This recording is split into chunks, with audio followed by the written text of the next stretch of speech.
Bonjour, on change un petit peu de cadre aujourd'hui. Je crois que je suis un petit peu trop haut dans le cadre de l'appareil. Et on va faire donc la deuxième vidéo sur la couleur du vin.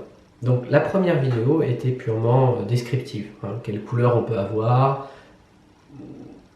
quelles sont les couleurs, on va dire, pertinentes, celles qui sont un peu moins, etc. Bon, c'était très factuel, très simple.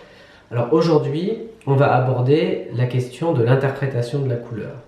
Donc, comment on l'obtient, qu'est-ce qu'on peut en dire, et en fait, qu'est-ce que surtout on ne peut pas en dire. Aujourd'hui, on traitera du rouge, du vin rouge. Plus tard, pas forcément dans la prochaine vidéo, on s'occupera du blanc et du rosé, mais ça fonctionne un peu sur le même principe, donc une fois qu'on aura discuté du vin rouge, je pense qu'on pourra facilement extrapoler pour le blanc et le rosé. Alors, on va commencer par savoir d'où vient la couleur dans un vin, et dans un vin rouge en particulier. Donc comme je l'ai dit dans la première vidéo, la couleur se trouve dans les peaux. Puisqu'elle est dans la peau, il va falloir la sortir de la peau, l'extraire. Le terme d'ailleurs extraction, extrait, provient de ça, du fait qu'on va récupérer la couleur qui est dans la peau du raisin et on va la transférer au jus. Alors cette opération, cette extraction fonctionne sur le principe de la macération, c'est-à-dire qu'en mettant les peaux en contact avec le jus, il va y avoir un transfert de couleur. Si vous voulez une analogie, on peut prendre celle du sachet de thé. Quand vous mettez votre sachet de thé dans l'eau, suivant la façon dont vous le faites, vous allez extraire la couleur et le goût du thé. Alors, donc on va tout simplement parler un tout petit peu du début de la vinification des vins rouges pour voir comment ça se passe. La couleur se trouve donc dans les peaux. Donc, ce qu'il faut faire, c'est mettre le jus en contact avec les peaux. Donc il faut écraser légèrement le raisin, ça s'appelle le foulage, qui à l'heure actuelle se fait en général mécaniquement, pas avec les pieds.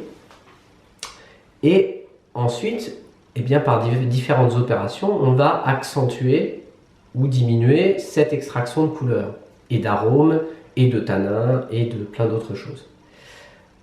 Je prenais l'analogie du sachet de thé, c'est exactement, enfin c'est pas exactement, c'est le même principe, c'est-à-dire si vous avez votre sachet de thé, que vous le laissez simplement dans l'eau. Vous allez voir, si vous regardez un peu comment ça colore très lentement, et pas de manière très homogène.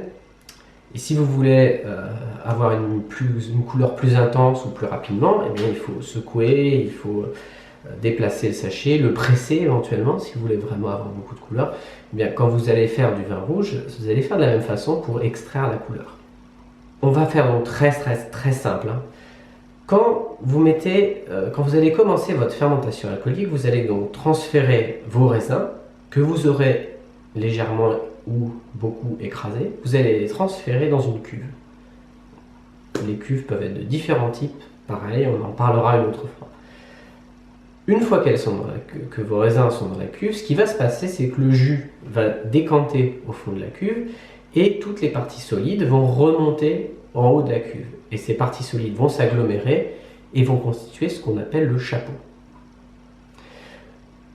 Ce chapeau, il ne doit pas rester sec, parce que s'il dessèche, il va y avoir des déviations aromatiques, des contaminations microbiennes, bactériennes, etc. Acétiques par exemple. Donc ce qu'il faut, c'est qu'il faut le maintenir humide. Mais en le maintenant humide, vous allez aussi extraire la couleur. Alors, il y a 3 procédés principaux qui vont entraîner une extraction de la couleur. Parce que je dis entraîner, parce que ce n'est pas leur objectif unique. Ça a plein d'autres impacts sur la vinification. Je vais classer ces 3 procédés en allant du moins traumatisant, du moins violent, du moins puissant, au plus extrême. Le premier procédé s'appelle le pigeage. Le pigeage consiste à enfoncer le chapeau dans le liquide. Donc soit vous le faites avec un outil, soit vous le faites mécaniquement avec un système automatisé qui va enfoncer ce chapeau dans le jus. Petite parenthèse à ce sujet-là, cette opération est très dangereuse parce que vous devez être au-dessus de la cuve. Et en fermentation alcoolique, la cuve dégage énormément de gaz carbonique. C'est extrêmement dangereux parce que si vous mettez la tête au-dessus, vous allez vous évanouir et vous tomber dans la cuve. Il y a des accidents tous les ans dans les cuves de vinification, donc surtout si vous visitez un domaine ou si vous allez, je ne sais pas, une raison quelconque dans un domaine, ne vous mettez jamais la tête au-dessus ou dans une cuve. Même s'il n'y a plus de raisin dedans, jamais, absolument jamais. Il peut y avoir des résidus de gaz carbonique, mais il ne faut surtout pas respirer au-dessus d'une cuve ou dans une cuve. Bref. Donc vous enfoncez le chapeau de manière plus ou moins régulière selon vos désirs d'extraction justement. La deuxième opération, qui est plutôt une opération qu'on pratique dans le Bordelais à l'origine, la première était plutôt bourguignonne, on pratique plutôt le pigeage en Bourgogne. Il y a plein d'autres raisons que des questions d'extraction, c'est aussi des questions pratiques, de volume, etc. Donc, cette autre opération s'appelle le remontage. Le remontage consiste à pomper une partie du jus en bas de la cuve et l'asperger au sommet, sur le chapeau. On peut remonter 10, 20, 30% de la cuve, on peut le faire plusieurs fois par jour, on peut le faire une fois par semaine, par mois, enfin non pas par mois puisqu'il faut que ce soit suffisamment humide, mais pareil, c'est extrêmement variable et évidemment si vous pompez plus ou moins fréquemment, vous allez avoir une action plus ou moins forte. Pourquoi je dis que c'est un petit peu plus violent, entre guillemets, c'est que quand vous faites un remontage, vous avez une pompe. Si vous avez une pompe, vous allez introduire de l'air, beaucoup plus qu'avec un pigeage.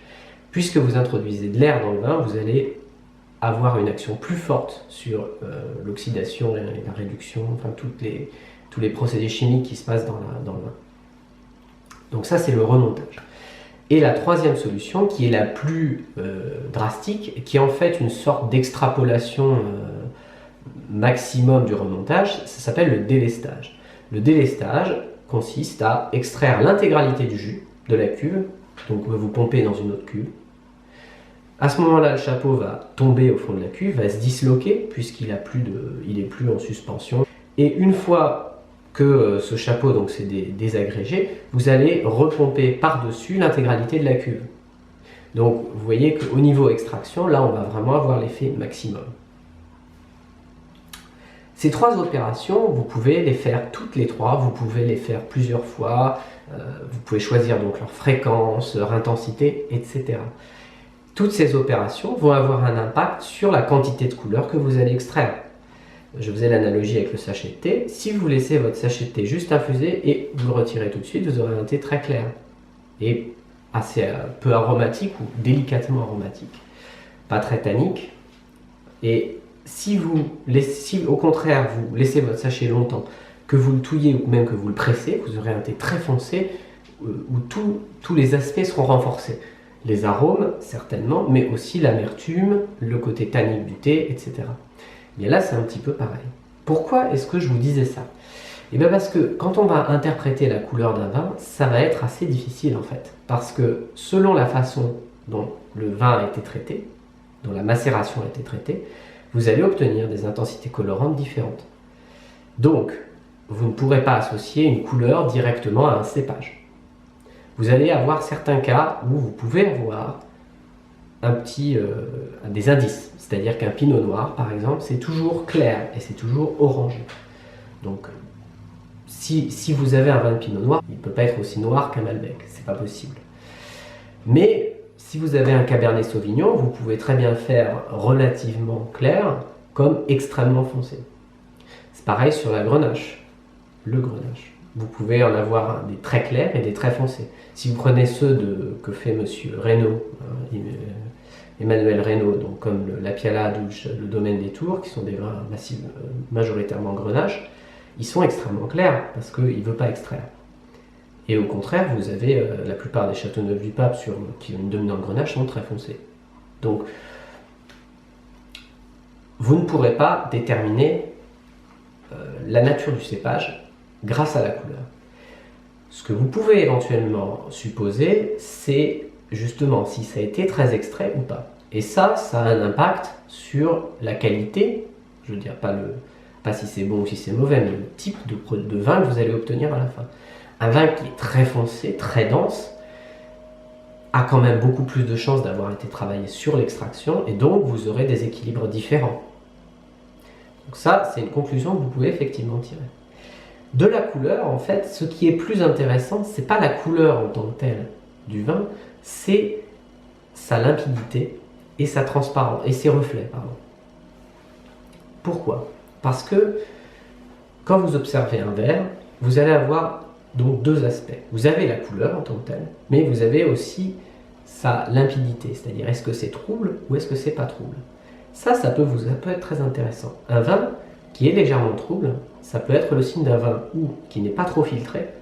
Donc ça veut dire que potentiellement va être plus intéressant au niveau aromatique. Ou ça peut être un signe de déviation. Une casse, par exemple, ce qui est un type de déviation qui arrive en bouteille, va laisser un voile trouble dans le vin. Et ça, c'est pas bon.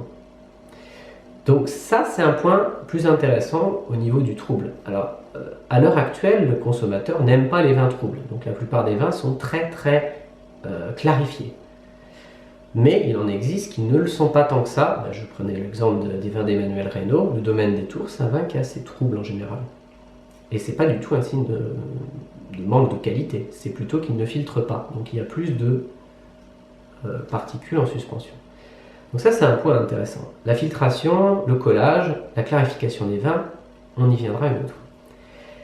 Et je disais, l'autre aspect intéressant, c'est les reflets. Alors ça, c'est très intéressant, parce que ça va vous permettre de dater, d'avoir une idée de l'âge du vin. Alors pas de son âge absolu, mais de son âge relatif. C'est-à-dire que un vin rouge, donc vous avez le corps de la couleur, et sur le bord, vous allez pouvoir observer les reflets. Alors les reflets, en général, on les observe en tenant le verre incliné en face d'une surface blanche. Et vous allez voir sur le bord, là où le liquide est quasiment transparent, vous verrez les réflexions. Et ces réflexions, elles vont du violet au orange, marron, on va dire orange. Plus le vin a vieilli, plus il va le tirer vers le orange. Donc là, vous pouvez déterminer la jeunesse relative du vin. Un vin qui vient d'être fait et qui n'a pas été oxydé va être violacé sur les reflets. Donc vous pouvez déterminer que oui, ça c'est un vin jeune. Si il commence à perdre ses aspects violacés, ça veut dire qu'il a commencé à évoluer. Vous êtes sur un vin qui se rapproche de son potentiel, pas de son plateau de maturité, mais qui se rapproche du meilleur moment pour le déguster. Et puis après, vous allez petit à petit virer vers le orange, jusqu'à un orange très clair pour les vins très vieux. Donc les reflets vont vous permettre d'avoir une idée de l'âge du vin.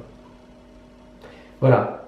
Donc pour la couleur, pour l'interprétation de la couleur, qu'est-ce qu'on peut dire en conclusion? L'intensité de la couleur peut vous donner une idée éventuellement des vinifications, des processus de vinification qui ont été utilisés. Ça ne peut pas vous permettre de déterminer d'où vient le vin, sauf cas extrêmes comme le pinot noir, qui est un des rares cépages vraiment très clairs. Et sachant qu'en général, les vins du Nord sont plus clairs que les vins du Sud. La deuxième chose que vous allez pouvoir évaluer, c'est aussi un problème de vinification, c'est par la limpidité du vin, c'est s'il a été filtré ou pas, ou s'il y a un problème de type casse potentiel.